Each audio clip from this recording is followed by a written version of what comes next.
오늘 이 본문은 세례에 대한 이야기가 나옵니다. 세례 요한이 많은 사람들에게 세례를 베풀고 특별히 예수님에게 세례를 베푼 본문입니다. 우리 교회도 세례를 1년에 2번씩 세례를 베풉니다. 여러분, 세례를 무엇이라고 정의할 수 있냐면 세례는 영적 결혼식이다라고 말할 수 있습니다. 신랑 되신 예수 그리스도와 신부인 교회 성도들이 결혼하는 것이 바로 세례입니다. 여러분, 결혼하고 나면 우리에게 새 신랑 새 신부라고 하지 않습니까? 우리가 결혼하는 순간 우리의 존재는 달라집니다. 새로워집니다. 이제는 부모의 자녀가 아니라 한 남자와 한 여자의 배우자가 되어 그와 연합하는 겁니다. 부모를 떠나 그리고 둘이 하나가 되는 시간이죠. 동일합니다. 세례를 받는다는 것은 옛사람, 공중권세 잡은 자, 우리를 지배하던 죄악의 세상을 떠나 우리 주님과 연합하는 겁니다. 여기에 중요한 것은 바로 죽음입니다. 우리의 옛사람이 죽고 이제 새로운 존재가 우리 안에 살아나는 겁니다. 이 새 사람이 되는 것이 참 중요합니다. 그래서 저는 결혼식 할 때 그런 설교를 합니다. 주례 설교를 할 때 꼭 빠뜨리고 하지 않는 게 이런 설교를 합니다. 왜 결혼식 때 남자 신랑은 검은색 양복을 입고 신부는 흰색 드레스를 입는지 아느냐? 검은색은 이것은 바로 검은 양복은 죽음을 의미합니다. 자존심을 죽이고 자신을 아내 앞에서 죽이는 것, 이것이 바로 행복한 결혼, 거룩한 결혼의 시작입니다. 아내의 흰 드레스는 무엇을 상징하느냐? 그것은 순결과 항복을 상징합니다. 남편만을 사랑하고 남편을 존경하며 그를 따르며 그의 리더십을 인정하는 이 아름다운 이 가정이 하나님 앞에서 아름다운 가정이 됩니다. 세례도 동일합니다. 우리는 옛사람이 죽고 옛사람이 항복하고 이제 순결하고 거룩한 하나님의 신부가 되어 그분을 영적으로 연합하여 하나가 되어 새롭게 살아가는 것, 이것이 바로 세례인 것입니다. 이번에 선교사 대회 갔을 때 제가 어떤 한 선교사님한테 굉장히 도전을 받았어요. 저 나름대로 아내를 잘 이렇게 섬긴다 생각했는데 저보다 더 대단한 분을 만났어요. 이분은 뭐라고 말씀하시냐면요, KPM 한국에서 오신 선교사님인데 미얀마에서 오래 사회 가다가 이제 선교사 한 450명 되는 KPM 선교사들을 이제 관리하는 본부장 3년의 직임을 받았는데 그 인격이 남다르더라고요. 설교를 하는데 뭐라고 하시냐면 이렇게 하더라고요. 저는 샤워를 하다가 아내의 음성이 들리면 샤워기를 끄고 아내가 뭐라고 말하는지 자세히 듣고 대답을 한다는 거예요. 저는 깜짝 놀랐어요. 저는 샤워를 하다가 아내가 뭐라고 그러면 여보 샤워하고 있으니까 아무것도 안 들리니까 나중에 이야기해요, 이 정도로 저는 배려하는 것이 최고의 배려라고 생각했는데 저보다 한 수 높은 고수를 만났습니다. 그리고 그분이 또 이어서 뭐라고 말하냐면 이렇게 말씀하시더라고요. 저는 아내가 말한 2번 이상 말한 것은 메모해 놓고 기억하고 반드시 지킨다고. 왜냐하면 이 반복하는 것은 강조기 때문에 아내의 입에서 반복되는 언어가 없도록 하고 반복되는 것은 반드시 지키려고 노력한다고 말씀하셔.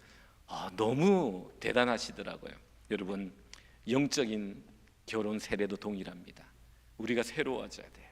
무슨 일을 하다가 하나님의 음성이 들리고 하나님의 뜻이 들리는 시간에는요, 하는 일을 다 그만두고 주님의 목소리가 뭔지를 듣는 자가 되어야 돼요. 그리고 여러분, 하나님이 반복적으로 나에게 하는 말씀이 있으면 반드시 그건 잔소리가 아니라 내가 고쳐야 될 하나님이 나에게 원하는 원함이라는 것을 아셔야 돼요. 그래서 그 음성을 듣고 우리는 하나님 앞에 고쳐 나가야 하는 겁니다. 오늘 본문에 보면은 예수님이 세례받은 장면이 나옵니다. 예수님이 세례받으실 필요가 없는 예수님께서 세례를 받으셨다는 것은 십자가의 길을 시작하셨다는 거예요.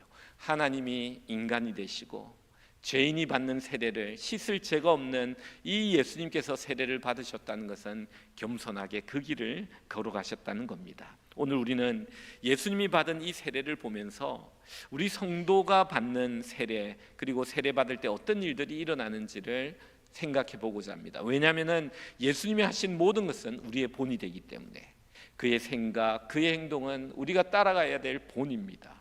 예수님이 받은 세례는요, 그분의 특별한 세례이기도 하지만 이런 세례가 성도들에게 주어지는 세례의 은혜라는 것을 말씀해 주십니다. 그래서 오늘 우리는 예수님 받은 세례를 이 본문을 살펴보면서 우리에게 주시는 하나님의 영적인 은혜가 뭔지 세 가지로 생각해 보려고 합니다. 먼저 첫 번째, 우리가 예수님을 믿고 세례를 받으면 어떤 일이 일어나느냐? 하늘이 열립니다. 여러분, 이것을 아셔야 됩니다. 하늘이 열린다는 것은 뭐냐면은, 우리 한번 21절 볼까요? 21절 우리 같이 한번 읽어보겠습니다. 시작.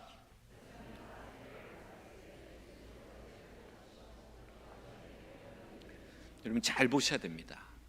세례를 사람들이 다 받을 때 예수님도 세례를 받으셨어요. 기도하실 때 하늘이 열렸다는 거예요. 여러분 22절에 보면 이런 말씀이 있습니다. 성령이 비둘기 같은 형체로 그의 위에 강림하시더니, 예수님께서는 세례를 받고 기도를 할 때 하늘이 열리고 성령이 그 위에 임했다라고 말하고 있습니다. 여러분, 하늘이 열린다는 것은 무엇입니까? 하늘과 땅이 연결되는 거예요. 소통이 시작되는 거예요. 하나님이 그와 함께하고 그가 하나님과 함께하는 시간이 시작됩니다. 무엇을 통해? 성령님을 통해. 우리가 성령님을 통해 예수님을 믿는다고 고백하는 그 순간부터 우리 머리 위에 열린 하늘이 있다는 사실을 아셔야 합니다. 여러분, 이것을 사람들이 잘 몰라요. 우리 창세기 28장 12절에 보면 비슷한 사건이 나옵니다.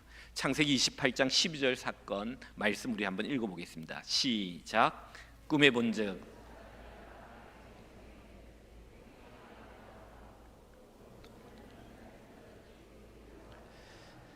야곱은 형을 속이고 아버지를 속이고 삼촌 라반의 집으로, 외삼촌 라반의 집으로 도주할 때 두려웠습니다. 밤을 맞이했습니다. 그 밤에 돌베개를 베고 잠을 자는데 꿈을 꿉니다.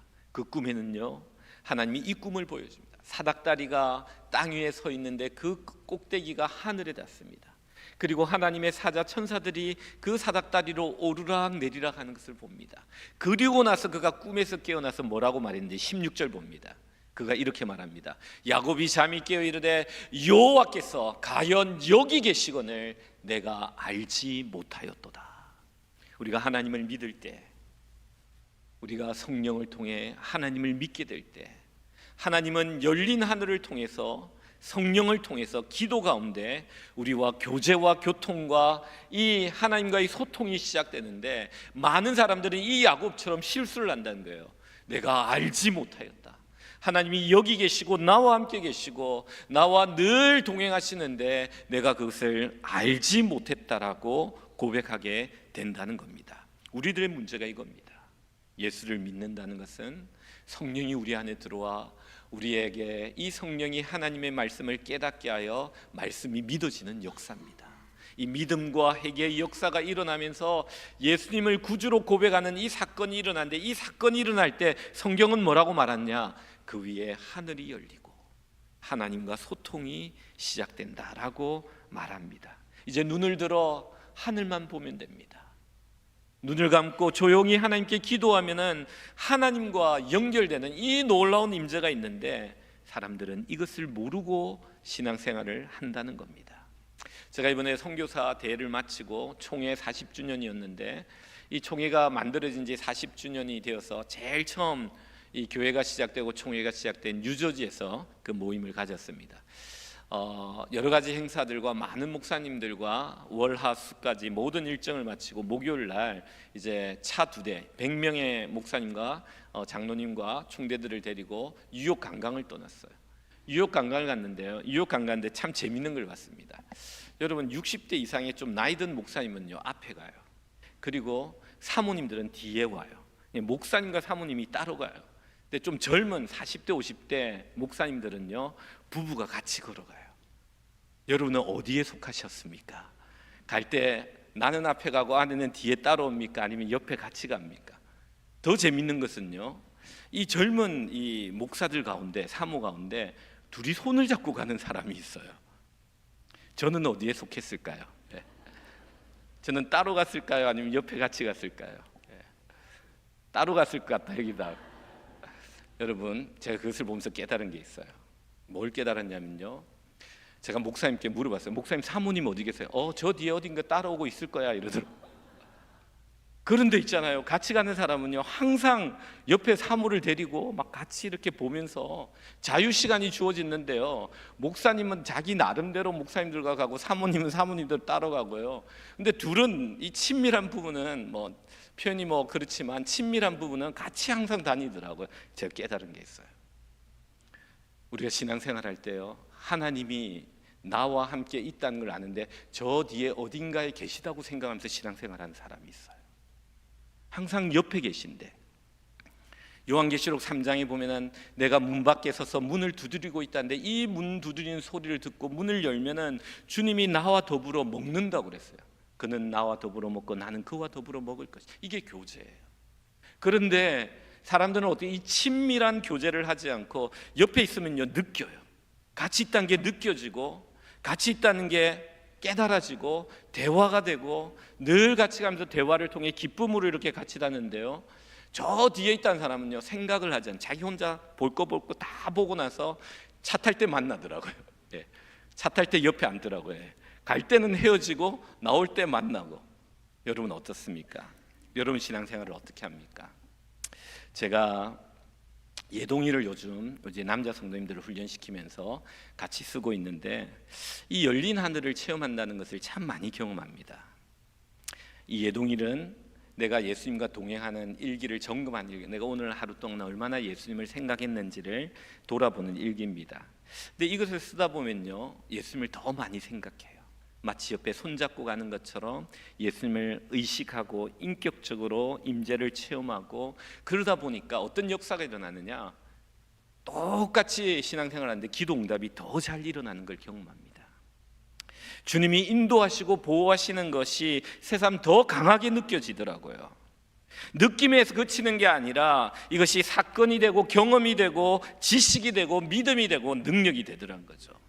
여러분, 열린 하늘을 우리가 체험할 때, 이 열린 하늘을 통해서 성령님이 나와 함께하며 예수님이 내 옆에 계시다는 것을 우리가 느낄 때 어떤 역사가 일어나느냐, 예수님이 저 뒤에 어딘가가 있는 게 아니라 항상 나와 매일 같이 있으며 나와 대화하며 나에게 필요할 때마다 대답해 주시며 인도해 주시며 이끌어 주시는 그 열린 하늘에 하나님의 임재와 동행의 체험이 있게 된다는 겁니다. 이 사실을 아는 것은 매우 중요합니다. 한국의 무디라고 불리는 부흥사 이성복 목사님 계셔요. 길선주 목사님이라는 분이 엘리야라면 이분은 엘리사에 해당되는 그 길선주 목사의 후계를 잇는 부흥사입니다. 이분의 특징이 뭐냐면요, 이분은 역사와 기적과 신유와 부흥의 집회에 놀라운 일들이 많이 일어나기로 유명한 목사님이셨어요. 근데 이 목사님의 특징은 뭐냐면 항상 오른손 주먹을 쥐고 다녀요. 성도가 물어봅니다. 목사님, 왜 주먹을 쥐고 다닙니까? 이 주먹, 내가 예수님의 손을 붙잡고 있는 거야. 내가 예수님의 손을 붙잡고 있는 거야. 저는 이것을 고등학교 때 설교 시간에 들었어요. 저는 그때 충격을 받았어요.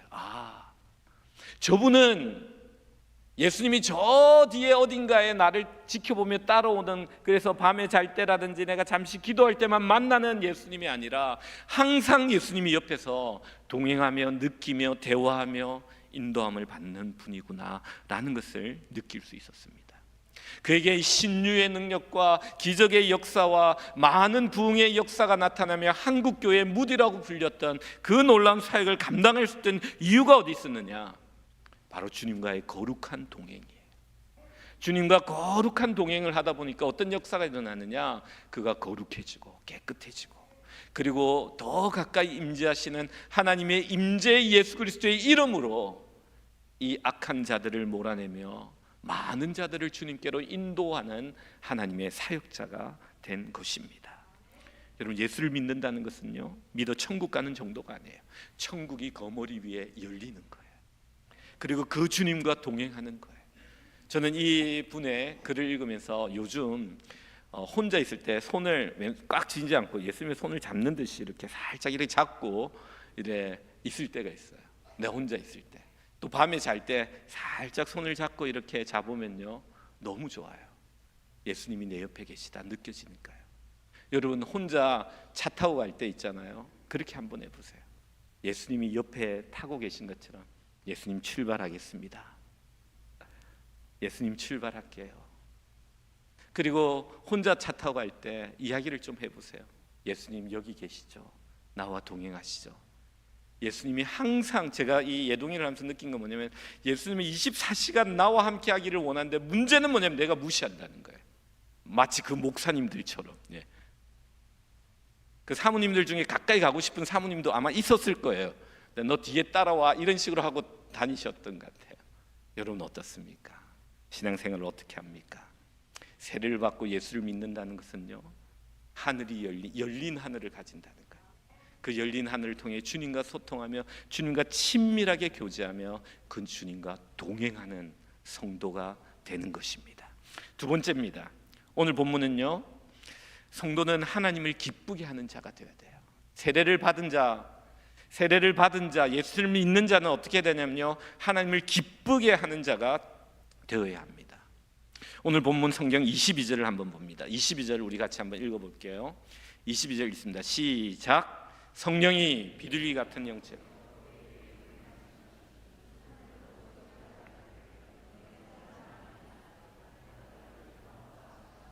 여기 보면요, 성령이 임재할 때 하늘로부터 소리가 들려요. 하나님으로부터 소리가 들려. 예수님을 향해, 세례를 받은 예수님을 향해 소리가 들리는데 그 소리는 두 가지입니다.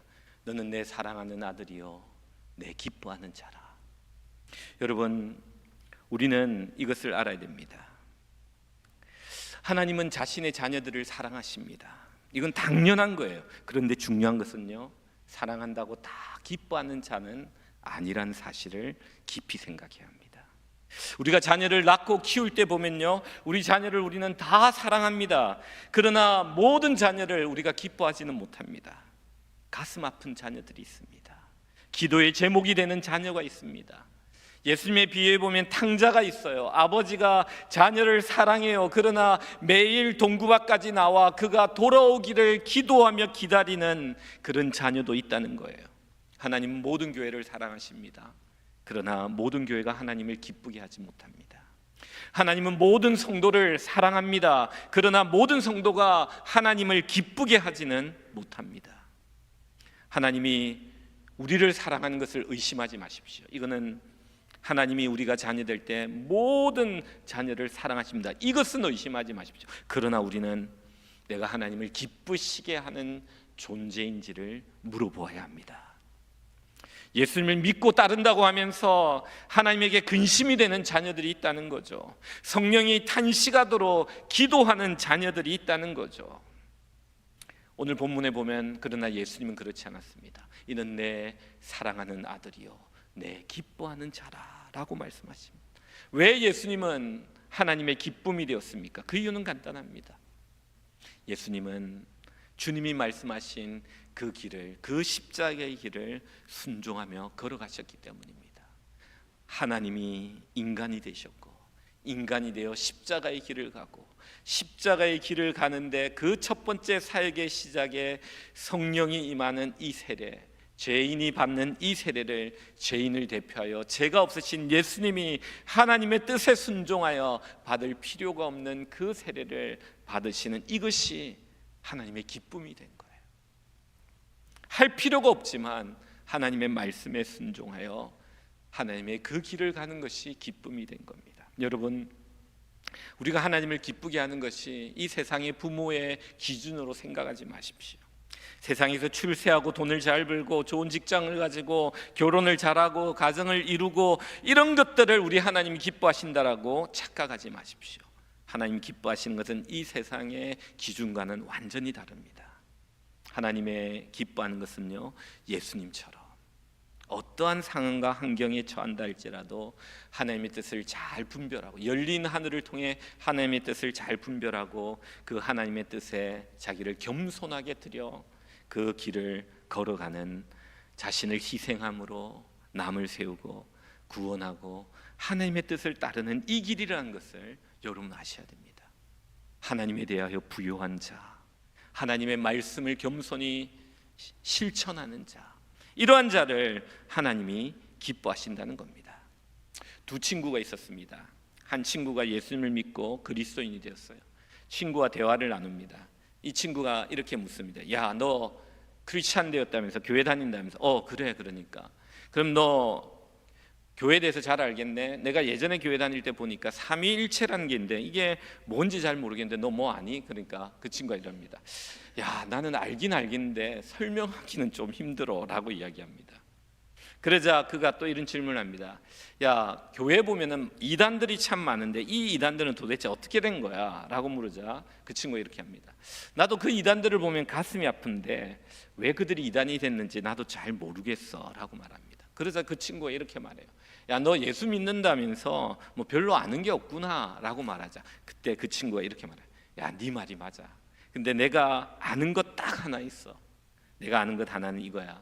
3년 전에 내가 예수를 믿지 않을 때는 주정뱅이였고 빚도 많았고 가정은 산산조각이었고 저녁마다 처자식들이 내가 집에 오는 것을 제일 무서워했지. 근데 이제 예수를 믿고 나서 술도 끊고 빚도 갚고 가정이 화목하며 저녁마다 아이들이 내가 집에 오는 것을 목이 빠지라 기다리지. 내가 예수님을 믿고 나서 변화된 일어난 일이 바로 이런 거야. 나는 전에는 지독한 죄인이었는데 주님을 만나고 나서 내가 이렇게 됐다는 거, 내가 달라졌다는 거, 변화되었다는 거, 이것만은 내가 확실히 알고 있어. 예수를 믿으니까 이렇게 되더라 라고 이야기를 하던 거죠. 여러분, 우리는 이걸 알아야 됩니다. 예수를 믿으면서 하나님께서 성령의 탄식으로 안타까워하면서 사랑하는데 기뻐하지 못하는 자녀가 되어서는 안 돼요. 우리가 끊을 거 끊고 버릴 거 버리고 포기할 거 포기하고 깨끗할 거 깨끗해져야 되는데 아직 그러지 못하면 주님은 우리를 사랑하지만 기뻐하지 못해요. 그러나 반대로 우리가 끊을 거 끊고 버릴 거 버리고 주님 안에서 놀라운 주님이 원하는 주님의 뜻을 분별하며 그렇게 살아가면 우리를 향하여 세례를 받은 하나님의 자녀를 향하여 하나님이 이렇게 말씀하십니다. 너는 나의 사랑하는 아들이요 내 기뻐하는 자라. 우리는 이것을 들어야 돼요. 제가 설교를 준비하면서 이것을 한번 찾아봤는데요. 벌이 물을 먹잖아요. 그러면 이 물이 꿀이 된대요. 근데 뱀이 물을 먹으면요 이게 독이 된대요. 여러분, 우리가 예수를 믿으면서 내가 어떤 영적 소화 시스템이 있느냐에 따라서 내가 마시고 먹고 경험하는 이 모든 사건들이 나를 통하여 꿀이 되어 나가는 사람이 있는가 하면요, 내가 경험하는 이 모든 사건들과 이런 것들이 내 말과 내 행동을 통해 독이 되어 나가는 사람이 있다는 사실을 아셔야 돼요. 하나님은 그 물을 먹고 독이 되는 독을 뱉는 뱀을 보면요, 자녀들 중에 그런 자녀가 있다면 탄식하며 사랑하십니다. 그러나 물을 먹어 그 물이 꿀로 변하는 벌과 같은 하나님의 자녀가 될 때 하나님은 너무 사랑하실 뿐만 아니라 너무 기뻐하신다는 사실을 우리는 꼭 기억해야 됩니다. 마지막 세 번째입니다. 오늘 이 본문은요 이제 그 다음부터 족보가 나옵니다. 여러분 23절에 보면요 누가복음 3장 23절에 보면 예수님께서 이 가르침을 시작할 때 30세쯤 됐다라고 말해요. 30세쯤 됐는데 그 다음부터는 24절부터 막 족보가 나와요. 족보가. 여러분, 우리가 이 족보를 통해서 알아야 될 것은 뭐냐면요, 세 번째, 성도의 뿌리는 하나님이라는 것을 알아야 돼요. 우리의 뿌리가 어디 있는지를 알아야 돼요. 이걸 다른 말로 하면은요, 우리가 어디로부터 나왔는지를 알아야 돼요. 우리가 어디로부터 나왔는지를 알 때 어떻게 하면 우리가 어디로 갈지를 알게 됩니다. 다시 말씀드립니다. 우리의 뿌리를 알고 우리가 어디로부터 나왔는지를 알 때 우리가 어디로 가는지를 목표를 합니다. 그리고 우리가 어떻게 살아야 될지가 결정되어지는 거예요. 여러분, 우리의 시작을 할 때 우리는 목표를 알고 방향성을 결정하게 되는 겁니다. 우리가 하나님께로부터 왔다는 사실을 알 때 우리가 하나님께로 가는 존재라는 것을 알게 되고 하나님을 위해 사는 존재가 된다는 겁니다. 이 족보는 우리에게 이것을 이야기합니다. 근데 이걸 잘 모를 때는요 세상의 것들을 자랑합니다. 부끄러운 이야기 하나 할게요. 저희 할아버님은 집에 족보가 계셨어요. 이제 다락에 보면요 막 이런 괴짝에 족보책이 있었어요. 그래서 할아버님이 저에게 뭐라 했냐면 저희 이름을 부르면서 저희 형과 둘을 앉혀놓고 너희들은 포은 정몽주의 18대 손이다. 나는 16대, 너희 아버지는 17대, 너는 18대다 이러면서 우리의 파는 연일정 사정공파 뭐 이러면서 막 이야기를 해요. 저는 어릴 때 그 이야기를 다 들었는데 내 나이 때 그걸 아는 친구들이 별로 없더라고요. 저는 집에서 그런 이야기를 많이 들으니까 당연히 다른 친구도 알고 있을 줄 알았는데 아니더라고요. 여러분, 제가 말씀드렸죠. 우리 할아버지는 예수님을 믿지만 공자를 사랑하면 공자를 좋아하면서 크리스찬이었다라고 말했잖아요. 공자를 좋아하는 크리스찬. 예. 그래서 그 족보를 굉장히 강조하면서 우리에게 이렇게 말해요. 너는 위대한 조상이 있는 이 가문에 부끄럽지 않게 살아야 된다. 이렇게 이야기하죠.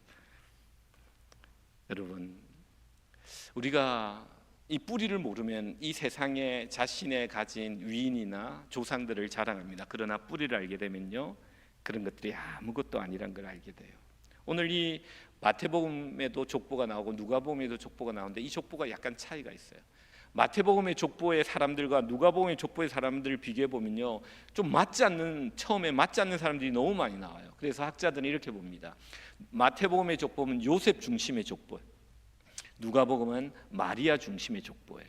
그리고 이 두 족보의 차이는요, 마태는 누가 누구를 낳고 해서 하향식으로 내려오는 족보라 그러면요, 이 누가복음은 그 위는 하면서 올라가는 상향식의 족보입니다. 그런데 이 상향식의 족보에 굉장히 중요한 의도가 있어요. 여러분, 누가복음을 읽으면 그 위는 이건 뭐냐면요, 뿌리를 찾는 거예요. 뿌리를 찾아 올라가는 거예요. 우리의 뿌리가 정몽주가 아니고 아브라함이 아니고 다윗이 아니라는 거예요. 우리의 뿌리는 어디까지 올라가느냐? 여러분, 38절에 너무 감동적인 말씀이 나옵니다. 38절 한번 읽어보죠. 같이 한번 읽습니다. 시작. 그 위는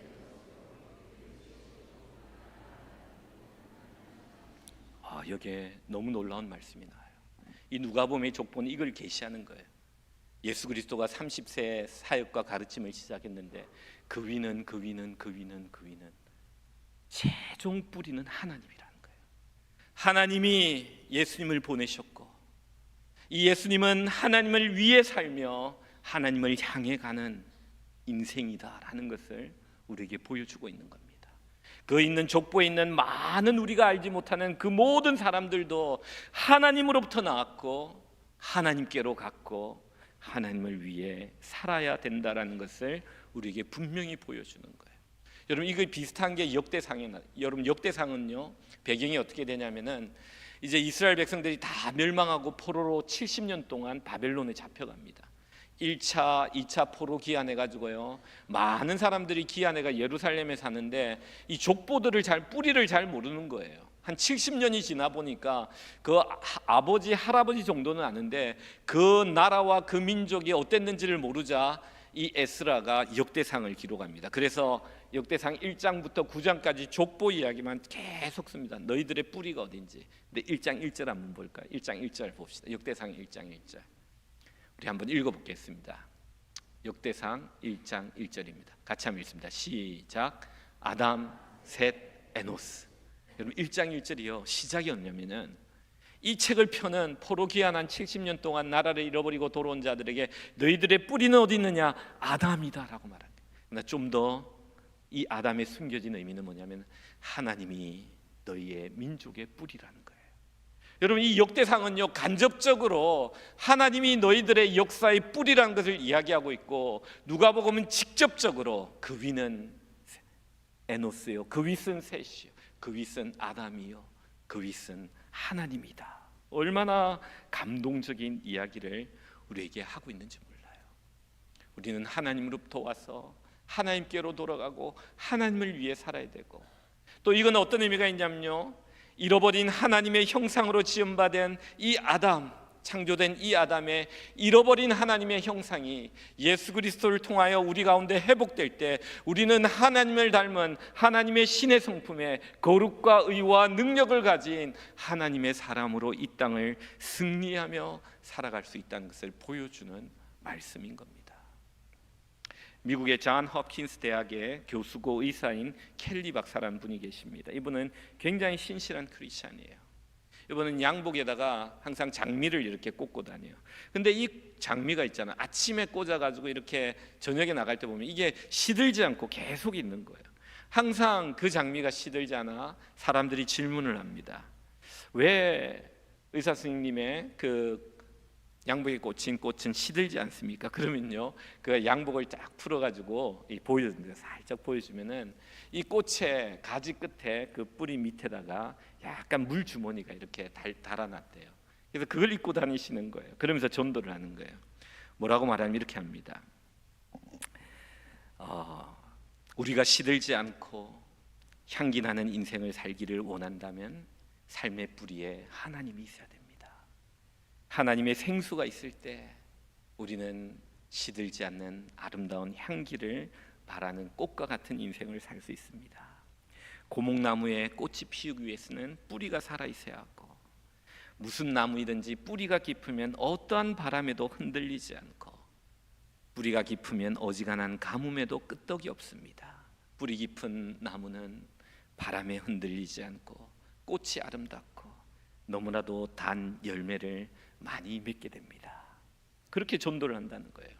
사랑하는 분들 여러분, 세례를 받게 되면요, 하나님을 믿게 되면 하늘이 열릴 뿐만 아니라 그분과 교제할 뿐만 아니라 우리는 이 열린 하늘을 통해서 하나님께 깊이 나갈 뿐만 아니라 하나님이 우리의 뿌리가 되어 우리로 하여금 향기와 열매를 바라게 하여 하나님을 기쁘시게 하는 귀한 존재가 되게 한다는 겁니다. 오늘 예수님의 이 세례를 우리가 묵상하면서 이 세례의 사건이 나에게도 동일하게 일어난 하나님의 역사임을 믿으시고 우리 앞에 열린 하늘을 통해 하나님께 더 가까이 가 하나님께 기쁨을 드리는 귀한 주의 백성들이 되시기를 주님의 이름으로 축원드립니다.